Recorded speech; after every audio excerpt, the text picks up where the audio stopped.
காலையில வரைக்குமே நல்லா வந்து வெயில் காய்ஞ்சிட்டு இருந்தது. கரெக்ட்டா வந்து பார்த்தீங்கன்னா, ஒரு 12:00 போல சரியான மழை வந்துருச்சு. ஒரு 2 வாரத்துக்கு விடாம மழை பெஞ்சுட்டே இருக்கு இங்க கேரளாவுல. அதுக்கப்புறம் வந்து பார்த்தீங்கன்னா, 1 நாள் 2 நாள் வந்து கொஞ்சமா வந்து வெயில் வந்துட்டு போகுது. நானும் நடுவுல வரேன்னு சொல்லிட்டு. இந்த மழைக்கு சூடா எதனா சாப்பிட்டா நல்லாயிருக்கும் அப்படின்னு சொல்லிட்டு மாமியார்கிட்ட சொல்லியிருந்தேன். சரி ஓகேம்மா நம்ம வந்து பலாக்காய் புழுக்க வந்து செஞ்சு சாப்பிடலான்னு சொல்லிட்டு, மரத்துலேருந்து ஒரு பலாக்காய் வந்து கட் பண்ணியிருந்தோம். ஃபர்ஸ்ட்டு வந்து அறுத்தது நல்லா இல்ல.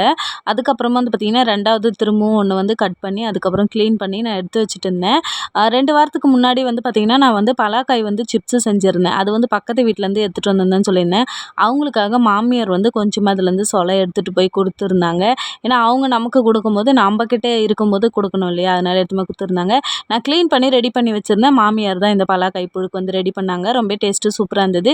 சிக்கன் குழம்பும், மீன் குழம்பும் இல்ல. அதனால நாங்க வந்து ஊறுகாய் வச்சு தான் அட்ஜஸ்ட் பண்ணி சாப்பிட்டோம். அவ்வளோதான் இந்த வீடியோ லைக் பண்ணுங்க, சப்ஸ்கிரைப் பண்ணுங்க. வீடியோ பார்த்ததுக்கு நன்றி.